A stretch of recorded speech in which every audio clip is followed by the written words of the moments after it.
चलिए ठीक है, लॉ एंड सोशल जस्टिस है ना, ये हमारा क्या क्या वो कुछ भी नहीं, इसको बोले पीछे आओ।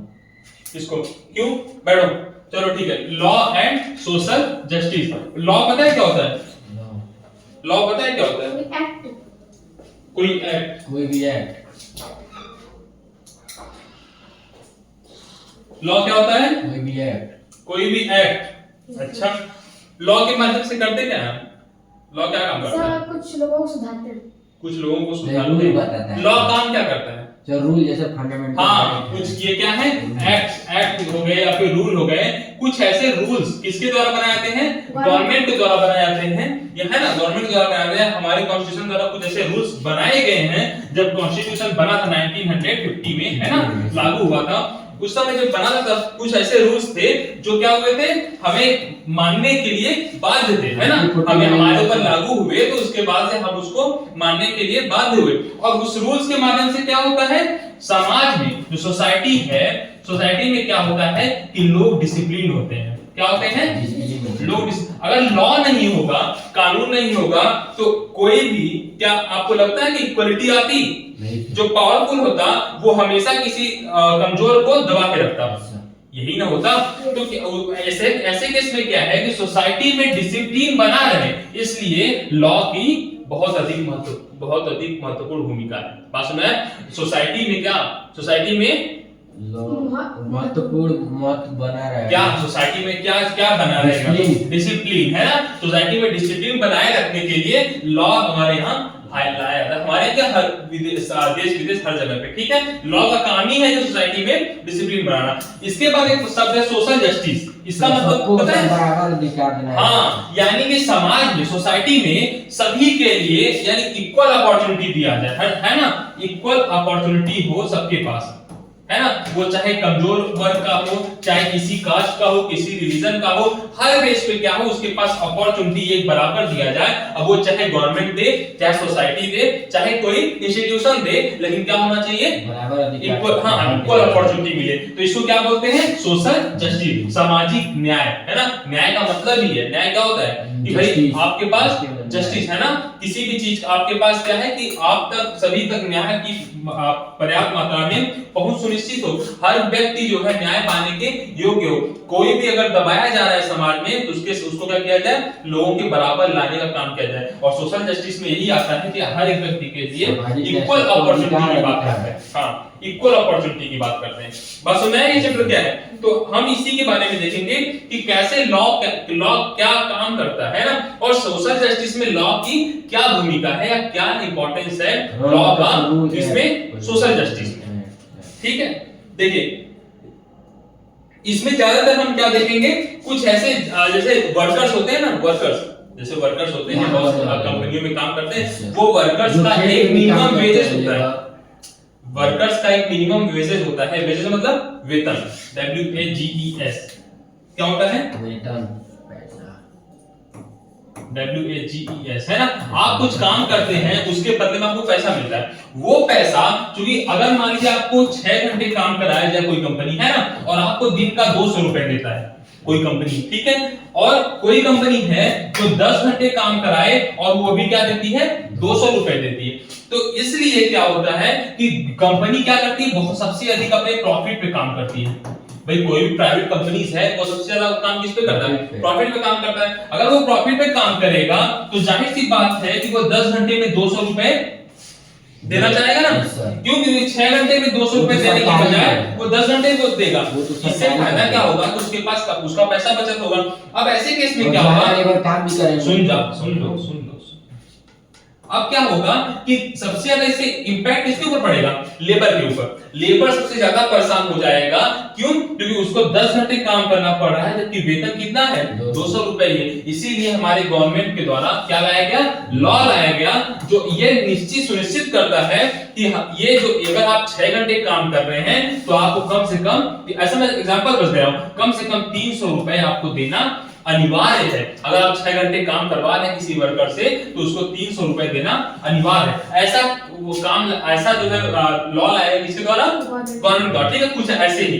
तो आगे उसको देखेंगे, ठीक है। तो बात किसकी हम करते हैं, वर्कर्स की। और वर्कर्स के अगर ये चीज जो हो रहा है 300 रुपए अगर इस तरीके से दे रहा है, गवर्नमेंट कह रहा है कि 300 रुपए ही आपको क्या करना होगा, अगर 6 घंटे काम करवा रहे हैं 300 रुपए कम से कम देना होगा। ज्यादा तो आप कितना भी दे दो, ज्यादा आप 1000 रुपए दे दो, लेकिन कम से कम 300 रुपए देना होगा। ये चीज गवर्नमेंट सुनिश्चित करता है। तो ये क्या डिसाइड करता है, सोशल जस्टिस। यही तो सोशल जस्टिस है भाई, यही तो सामाजिक न्याय है ना, कि वो व्यक्ति जो 10 घंटे में जिसको खाली 200 रुपए मिलता था, गवर्नमेंट ने लॉ बनाया कि भाई आपको 6 घंटे में 300 रुपए देना ही देना है। ऐसे कंडीशन में क्या होगा कि इस वर्कर्स का, ये लेबर का जो स्थिति होगी वो सुधरेगा, है ना, वो अच्छा बेहतर खा सकेगा, बेहतर रोटी कपड़ा मकान की तरफ मूव करेगा। बात समझ में आया ना, बात समझ में आया क्या, कि गोल गोल घूम गया पूरा, बात समझ में आ गया ना, ठीक है। इस तरीके से हम क्या देखते हैं, सोशल जस्टिस। बात समझ में। अब देखिए यहाँ पे लिखा हुआ है, let us take a common market situation where the law is very important. क्या कह रहा है, let us take a common market situation. Common market situation मतलब बाजार में,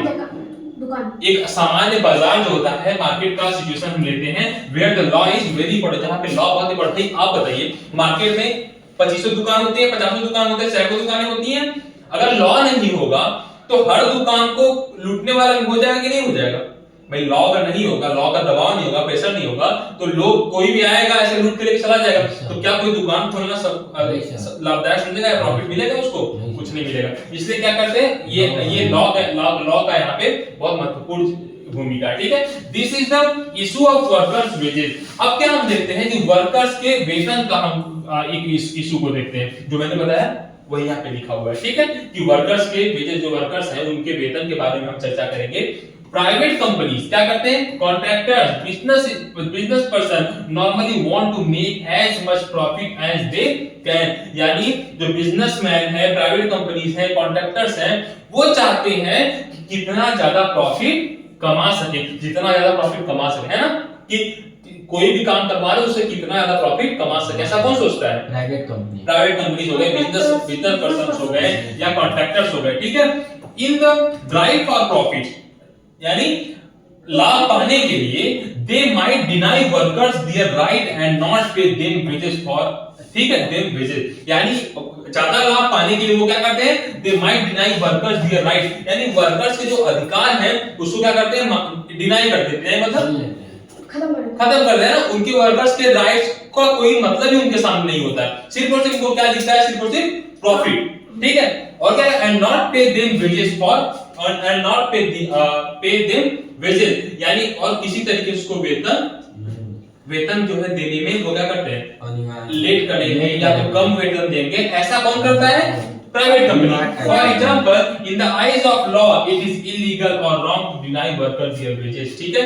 वर्कर्स का वेतन अगर आप नहीं दे रहे हैं तो ये क्या है, लॉ में ये कानून के तहत ये क्या है, इलीगल। इलीगल मतलब जो गैर कानूनी, है ना, गैर कानूनी है। कि क्या चीज, कि अगर आप वर्कर्स को वेतन नहीं दे रहे, अगर आप इससे काम करवा रहे हैं और उसको वेतन नहीं दे रहे हैं, तो वो क्या है, गैर कानूनी है, ठीक है। हमारे कॉन्स्टिट्यूशन में भी दिया गया है ना, right to exploitation, right to exploitation, article number 20। आपके काम का नहीं है, फिर मैं बता दे रहा हूं, आर्टिकल नंबर 23 एंड 24, ये दो आर्टिकल्स हैं जिसमें दिया गया राइट टू एक्सप्लॉयटेशन, है ना, यानी शोषण के विरुद्ध अधिकार आपको दिया गया। शोषण, कैसा शोषण, अगर आप बिना आप अपना काम भी करवा रहे हो, पैसा भी दे रहे हो, तो ये शोषण ही तो हुआ, ठीक है। तो इसके विरुद्ध आपके पास राइट्स हैं, फंडामेंटल राइट्स हैं, आर्टिकल नंबर 23 एंड 24। बात समझ आ गई, बात समझ आया। ये क्या हो गया, एक minute, right to society 24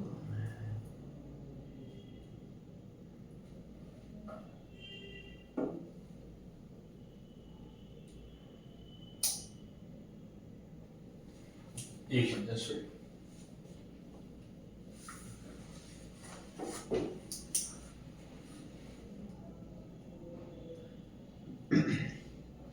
GK का एग्जाम था सर, अच्छा गया है। अच्छा गया है, बहुत अच्छा। और कुछ, और कुछ की हिंदी का कल एग्जाम होने वाला है, अच्छा ठीक है, हमसे ठीक है, तो लेटेस्ट ये हो गया हमारा। ठीक, ये देखिए ये क्या बनाया जा रहा है, वर्कर्स इन टेक्सटाइल मिल, है ना, कॉटन का मिल है। क्या है, कॉटन, जहां कपड़े बनाए जाते हैं वो मिल है। देखिए किस तरीके से वर्कर्स अपना जो है यहाँ पे बना रहे हैं। अगर ये इतना काम कर रहे हैं, उनको वेतन नहीं दिया जाएगा तो ये अपने परिवार का खर्चा कैसे चलाएंगे, है ना।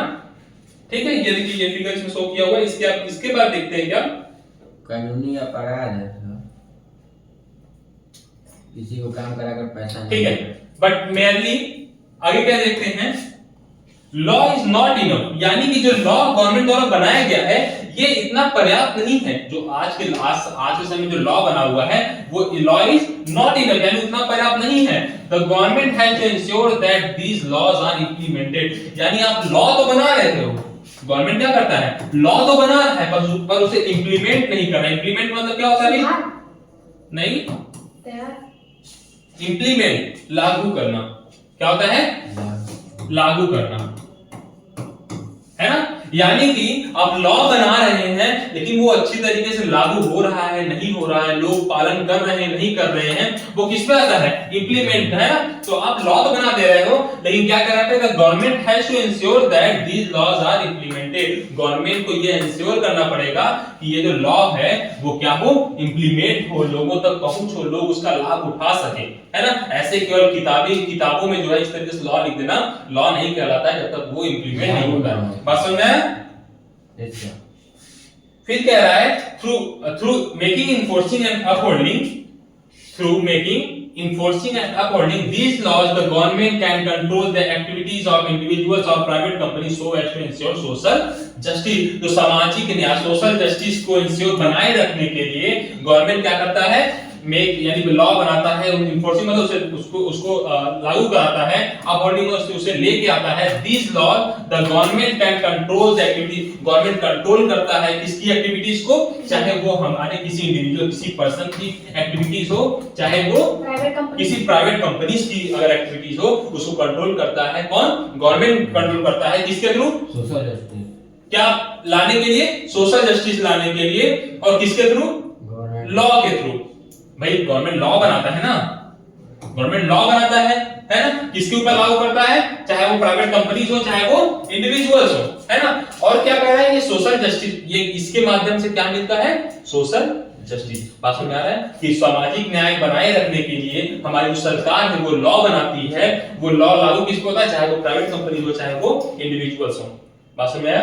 चलिए, ये राइट अगेंस्ट एक्सप्लॉयटेशन, जिस राइट की मैं बात कर रहा था, क्या है ये राइट अगेंस्ट एक्सप्लॉयटेशन, ये हमारा एक फंडामेंटल राइट है। क्या है, फंडामेंटल राइट है ना। फंडामेंटल राइट कितने हैं हमारे पास, 6 राइट्स हैं, ठीक है। उसमें से एक है क्या, right against exploitation, article number 23 and 24, ठीक है। ये आता है राइट टू एक्सप्लॉयटेशन, अभी बताएं, हाँ अभी जो बताएं, ठीक है। तो इसमें क्या है, इसमें एक तो कहा गया है कि आप किसी भी व्यक्ति से क्या करते हैं, बच्चे वालों को 24 आता है, 23 में क्या है कि किसी बच्चे से आप बिना वेतन के यानी जबरदस्ती काम नहीं करवा सकते हैं, ठीक है। जो व्यक्ति खुद से, और जो काम आप करवाएंगे उसके लिए उसको क्या है, पर्याप्त मात्रा में वेतन देना अनिवार्य है आपको, ठीक है, वैसे आप देंगे। और दूसरा क्या है, no child below the age of 14 year, 14 साल से कम के बच्चों को किसी भी कंपनी या हार्ड वर्क्स में आप नहीं लगा सकते हो ना। Shall be employed to work in any factory और माइंस, माइंस क्या होता है, खदान, है ना, जैसे कोल माइंस होते हैं, इस तरीके से माइंस होते हैं। और engage in any other hazardous employment, यानी कुछ खतरनाक अगर जो एम्प्लॉयमेंट है, जैसे माइनिंग हो गया, भाई कभी भी माइनिंग में क्या होता है, कभी भी गिर जाता है, खनन होता है तो पत्थर वगैरह गिरता है, तो बच्चों के लिए क्या है, वो खतरनाक जॉब है। तो ऐसे जॉब में 14 साल से कम बच्चों को आप क्या है उसमें नहीं लेके आ सकते। अगर आप 14 साल से कम बच्चों को लेके आ रहे हैं तो वहां आपको क्या करना होगा, 14 साल से कम बच्चों को लेके आएंगे तो आपके खिलाफ क्या होगी, आपके खिलाफ केस होगा, आपके खिलाफ कार्रवाई होगा, ठीक है। तो ये है आर्टिकल क्या, राइट अगेंस्ट एक्सप्लॉयटेशन। बात समझ में आया? चलिए अब देखिए एक चीज में बताया गया, भोपाल गैस ट्रेजरी ना, भोपाल गैस ट्रेजरी, भोपाल कहाँ पे है, किसी को पता है? मध्य प्रदेश का राजधानी है। बहुत बढ़िया, बहुत अच्छा, गुड, वेरी गुड। ये भोपाल कहाँ पे है, एमपी में, यानी कि मध्य प्रदेश की राजधानी है भोपाल।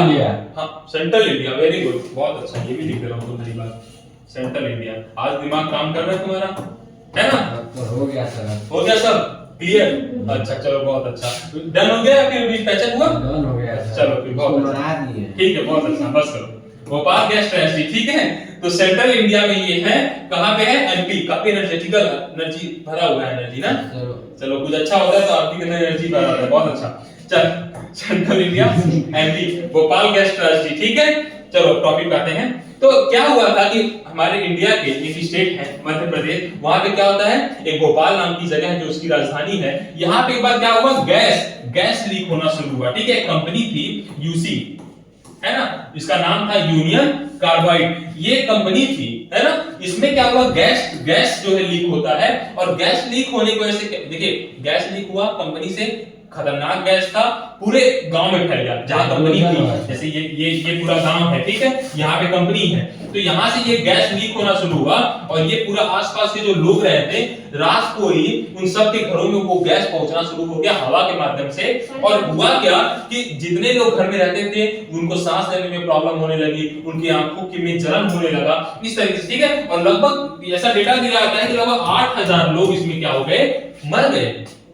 बस में 8000 लोग इससे मर गए, किसी से, भोपाल गैस ट्रेजडी की वजह से, ठीक है। इस जो गैस की वजह से, गैस जो लीक हुआ था, गैस हवा में मिक्स हुआ और हवा के माध्यम से लोगों तक पहुंचा, और रातों रात ही 8000 लोग क्या हो गए, उस ट्रेजडी में मर गए। इसलिए इसको क्या बोलते हैं, भोपाल गैस ट्रेजडी। भोपाल पता है जगह का नाम है, गैस पता है, ट्रेजडी क्या होता है, हादसा, खतरनाक हादसा, है ना। ट्रेजडी क्या होता है, खतरनाक हादसा, ठीक है। तो ये है। अब इसको हम क्या करते हैं, थोड़ा सा नोट्स की तरफ चलते हैं। सर आंख में लग रहा था का आदमी को, जो गैस लीक हो रहा था वो आंख में, ठीक है। देखिए अब हम इसको थोड़ा नोट्स की तरफ से लेके चलते हैं, ठीक। चलिए देखिए, ये हमारा चैप्टर है लॉ एंड सोशल जस्टिस, यही है ना। ये चैप्टर नेम आप लिख लीजिए इसको, ये चैप्टर नंबर कितना है, 8वां है ना, फिर यहाँ पे लिखा हुआ है लॉ एंड सोशल जस्टिस। देखिए मैंने इसमें क्या किया है, लॉ और सोशल जस्टिस का डिफिनेशन दिया हुआ है आपको, कहां पे दिया हुआ दिख रहा है आपको, साइड में ना। यहाँ देखिए लॉ का डिफिनेशन है, law is a set of rules, यानी लॉ क्या है, रूल्स का ये सेट है। सेट मतलब बहुत सारे रूल्स, है ना, बहुत सारे रूल्स मिला के लॉ बन रहे हैं, तो बहुत सारे सेट का मतलब होता है एक के ऊपर एक इस तरीके से, ठीक है। तो ऐसे का एक लॉ, एक रूल, 2 रूल, 3 रूल, 4 रूल से मिला के क्या बने हैं, लॉ। तो law is a set of rules, law एक ग्रुप है रूल्स का, that are created and are enforceable by social or governmental institution to regulate behavior। क्या हो enforceable क्या होता है, आप बता तो रहा हूं, इनको लागू कराना, ठीक है, लागू कराना होता है। क्रिएटेड एंड जो कि क्या बनाया जाता है और लागू कराता है सोशल और गवर्नमेंटल इंस्टीट्यूशन, सामाजिक या सरकार के माध्यम, सरकारी संस्थाएं हैं उनके माध्यम से ये क्या होता है, बनाता है, और इसे रेगुलेट किया जाता है लोगों के बिहेवियर के लिए, ठीक है। रेगुलेट बिहेवियर यानी लोगों के ऊपर उस चीज को रेगुलेट किया जाता है, ये क्या होता है, लॉ होता है, ठीक। इसको आप लिख लेंगे इसका डिफिनेशन, ठीक है, स्क्रीनशॉट ले लीजिए अभी जो भी करके क्या कहते हैं, यहां से आप नोट कर लीजिएगा ना। और ये जो पीडीएफ होगा मैं आपको भेज दूंगा। तो social justice refers to a fair and equitable, अब क्या लिखेंगे हम, सोशल जस्टिस। तो सोशल जस्टिस क्या होता है, social justice refer to a fair and equitable division of resources, opportunities and privileges in society. क्या कह रहा है, देखो ये इक्विटेबल डिवीजन मतलब समान रूप से, डिवीजन मतलब समान रूप से, समान रूप से, जैसे कोई चीज, अरे यार ये चीज हो गया, ठीक है। अब हम ये कहना है कि इसमें 4 लोगों को 4 समान रूप से सब देना, कोई भी समान रूप से विभाजन करना है ना। यानी जैसे ये एक सेब हो गया, 4 लोगों में बांटना है तो हम इक्वल डिवाइड करेंगे इसको 4 पार्ट में। वही कह रहा है इक्विटेबल डिवीजन ऑफ रिसोर्सेज, या किसका, संसाधनों का, रिसोर्सेज का, और अपॉर्चुनिटीज, अपॉर्चुनिटी मतलब मौका, यानी रोजगार सबको एक बराबर मिले, उसके अपॉर्चुनिटी। प्रिविलेजेस मतलब ना, प्रिविलेजेस इन सोसाइटी, यानी समाज में जो प्राथमिकताएं हैं सबकी बराबर हो, है ना, सबको समान रूप से देखा जाए, सबको समान तरीके से दिया जाए, सबको सबके पास इक्वल रिसोर्सेज बराबर दिया जाए, अपॉर्चुनिटीज बराबर दिए जाए, है ना, समाज में। बात समझ आई? चलिए लिख लें, फिर लिख लीजिएगा, ठीक है। अभी हम करा देते हैं, चैप्टर में लिख लीजिए, बाकी जो है आप वहां से आपको भेज देंगे जब पीडीएफ तो आप कर लीजिएगा। देखिए यहाँ पे दिया हुआ है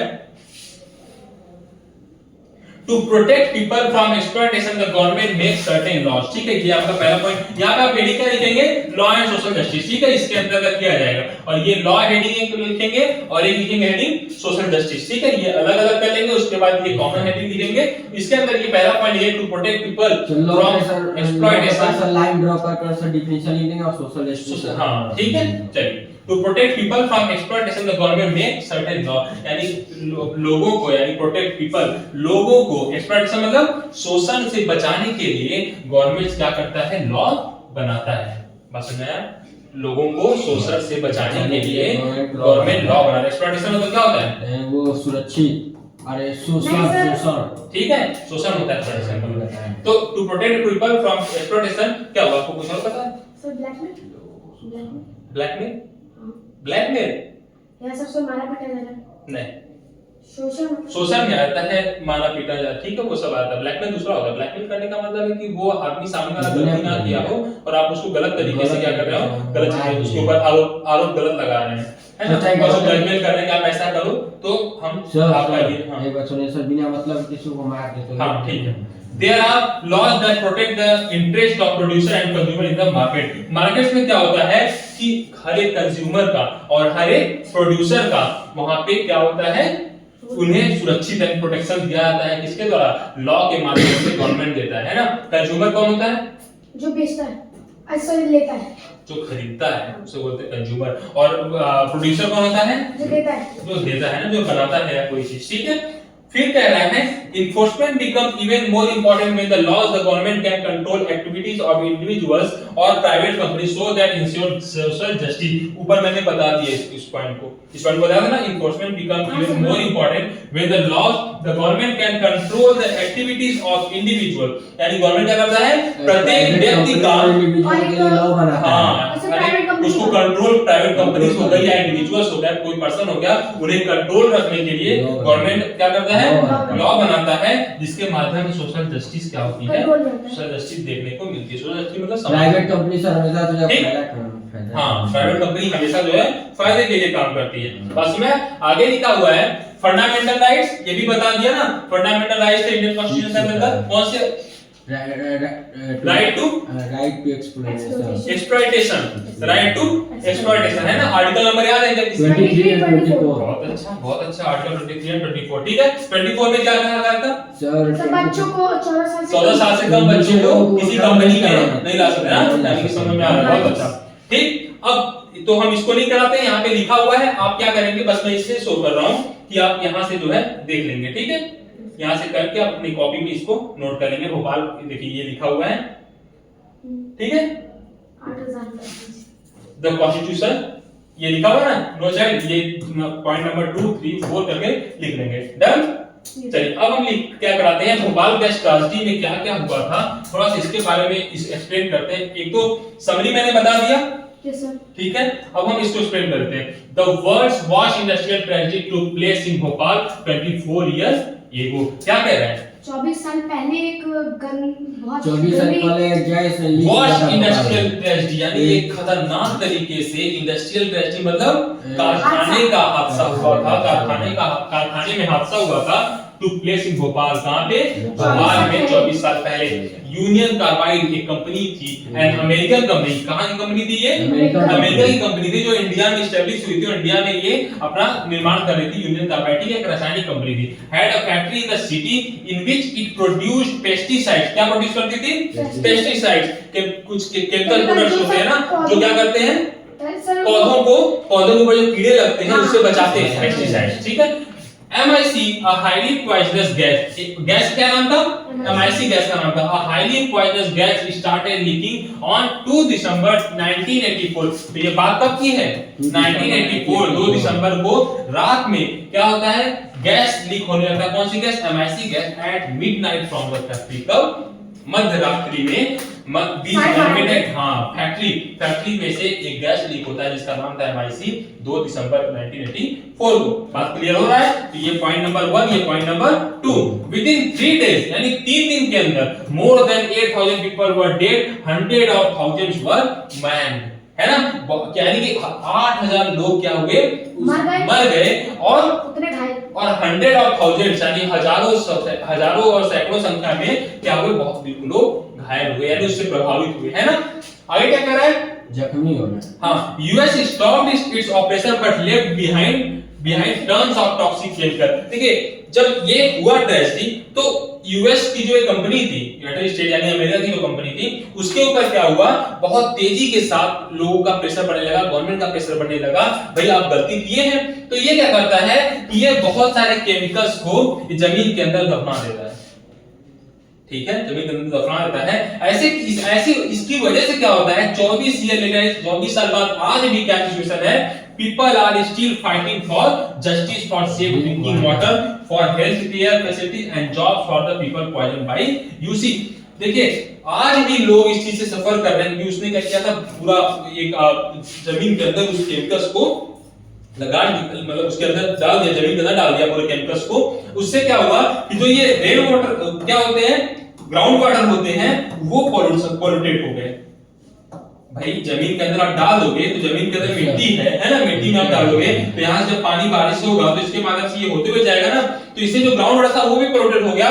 तो वहां पे क्या होने लगा, सेफ ड्रिंकिंग वाटर यानी कि ड्रिंक पानी पीने योग्य सुरक्षित पानी पीने योग्य नहीं था, वहां पे नहीं मिल पा रहा है, ठीक है। आज भी सिचुएशन ऐसा है, बहुत अच्छी हेल्थ केयर फैसिलिटीज नहीं हो रही है, आज भी स्थिति है कि वहां पे डिफेक्टेड बच्चे पैदा होते हैं, है ना। बच्चे यानी कुछ ना कुछ उनके अंदर कमी होती है, मानसिक रूप से असंतुलित होते हैं, या कुछ ऐसे स्ट्रक्चर अजीब टाइप का उनका होता है, कान पे कुछ अलग, नाक कुछ अलग, इस तरीके से क्या होता है, कुछ डिफेक्टेड टाइप के बच्चे वहां पे पैदा होते हैं, ठीक है।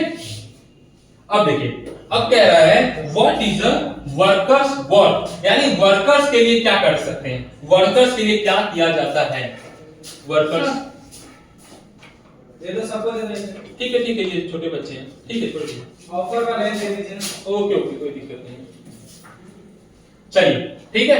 तो what is workers work, foreign companies come to India for cheaper labour. क्या कहता है कि हमारे यहाँ जो फॉरेन कंपनी, रख दो, ये भी जाओगे, मैं सब देख रही हूं, अब दिखानी चाहिए, रख दो, अंदर रखो उसको, ठीक है। क्या कह रहा है, foreign companies come to India for cheaper labour, यानी जो फॉरेन कंपनीज हैं, जो विदेशी कंपनियां हैं, फॉरेन मतलब विदेशी जो कंपनियां हैं, इंडिया क्यों आती है, क्योंकि हमारे यहाँ लेबर बहुत सस्ता होता है। क्यों, क्योंकि हमारे पास जनसंख्या कितनी है आज, 150 करोड़ के आसपास, ठीक है, और सबसे ज्यादा यूथ इंडिया में है, और यूथ सबसे ज्यादा वर्क करने वाले होते हैं ना, काम कौन कर रहे हैं, यूथ करते हैं। ऐसे में क्या है कि कंपनियां इंडिया आती हैं, जिससे क्या होता है कि यहाँ पे सस्ते लेबर मिले। भाई आपके पास संख्या ज्यादा है ना, काम करने में बेरोजगारों की संख्या ज्यादा है, तो जाहिर सी बात है कि जो आपका संख्या ज्यादा है, जरूरत कम है, तो जाहिर सी बात है कि आप सस्ते हो जाओगे, है ना। तो यहाँ पे हमारे यहाँ लोग जो है सस्ते मिल जाते हैं काम करने के लिए, ठीक।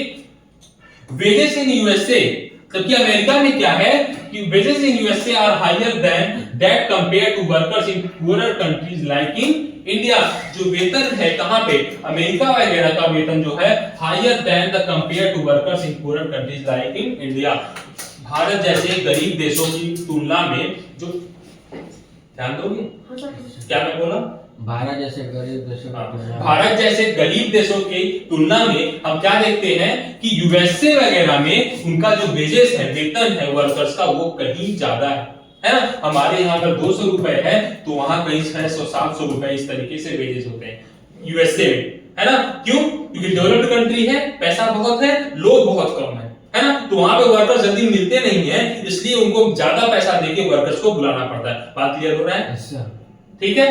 ये हो गया पहला पॉइंट, ये हो गया दूसरा पॉइंट, ये तीसरा, फॉर लोअर पे। तो यूएसए का करेंसी है डॉलर, यूएसए का सब करेंसी है डॉलर, हाँ। फॉर लोअर पे ब्रिटिश कंपनी इंडिया में स्टेबलाइज हुई कि नहीं सर, कोई इंडिया में स्टेबलाइज हुई कि नहीं, हुई नहीं थी ब्रिटिश इंडिया कंपनी, अच्छा अभी भी है, अभी कहाँ है, अब तो चली गई है, पता है। बाकी तो कंपनीज बहुत सारी आती रहती हैं, आज भी आती रहती हैं, लेकिन वो कंपनीज अब क्या करती है, सिर्फ और सिर्फ यहाँ पे बिजनेस पर्पस के लिए आती हैं। जबकि ईस्ट इंडिया कंपनी किस लिए आई थी, यहाँ पे राज करने के लिए आई थी, ठीक है। चलिए, फॉर लोअर पे companies can get longer hours of work, बहुत कम पैसे में कंपनीज क्या करते हैं, लंबा घंटा मतलब बहुत ज्यादा समय तक लोगों से काम करवाते हैं, ठीक है। कह रहा है since there is much unemployment, हमारे यहाँ क्या है, बेरोजगारी बहुत है, अनएम्प्लॉयमेंट बहुत है, there are many workers who are willing to work in unsafe condition return for wages, यानी कम वेतन में भी हमारे यहाँ लोग काम करना चाहते हैं, हम कम वेतन में भी काम करने के लिए राजी हो जाते हैं, और जो इन्वायरमेंट, अगर उनको अच्छा इन्वायरमेंट नहीं मिलता है, यानी कि एक सुरक्षित इन्वायरमेंट भी नहीं मिलता है लोगों को, तब भी वो काम करने के लिए राजी हो जाते हैं, अपनी जान जोखिम डाल के, अपना जान जोखिम डाल के वो राजी हो जाते हैं किसी भी काम को करने के लिए, ठीक है, क्यों? क्योंकि हमारे यहाँ बेरोजगारी बहुत ज्यादा है, अब काम करना ही पड़ेगा खाने के लिए। हाँ, खाने के लिए काम करना ही पड़ेगा, ठीक है। Cost cutting can be done by other more than dangerous working condition, ठीक है, फालतू का टाइम है और फालतू का पॉइंट्स है, ठीक हो गया। सही, एक और करा दे इसको,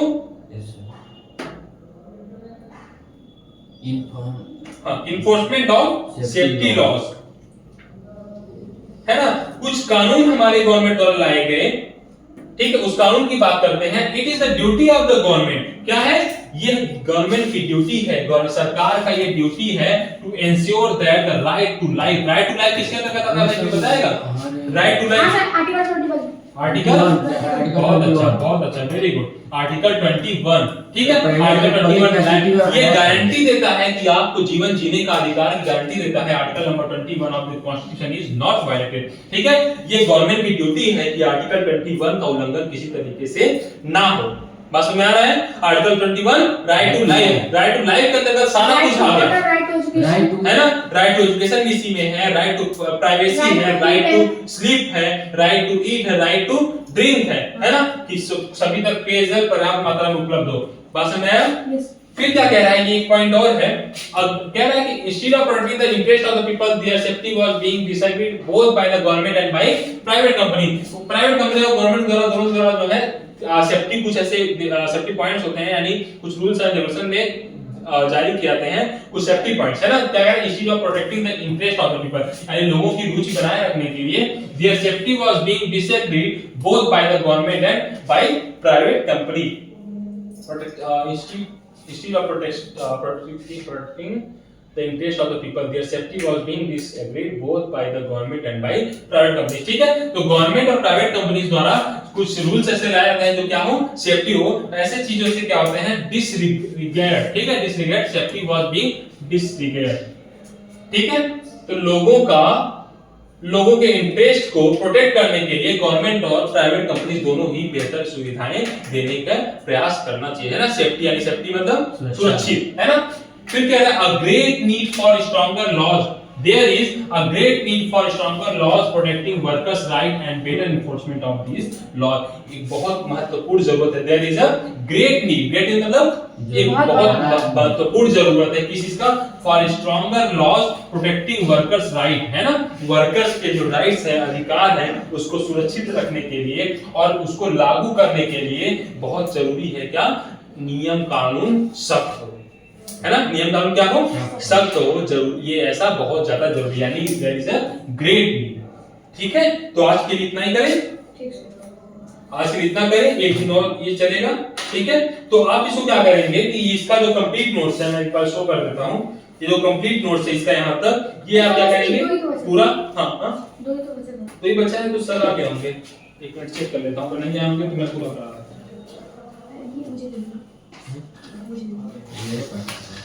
ठीक है। तो सर आ गए हैं, हम इसको क्या करते हैं, फिर इसके बाद अगली क्लास में कराते हैं, ठीक है, रहेंगे, चलिए ये पूरा कंप्लीट कर लीजिएगा, बैठ जाओ बैठ जाओ बैठ जाओ बैठ जाओ, तो नहीं गिरेगा मोबाइल, समझे, चलो।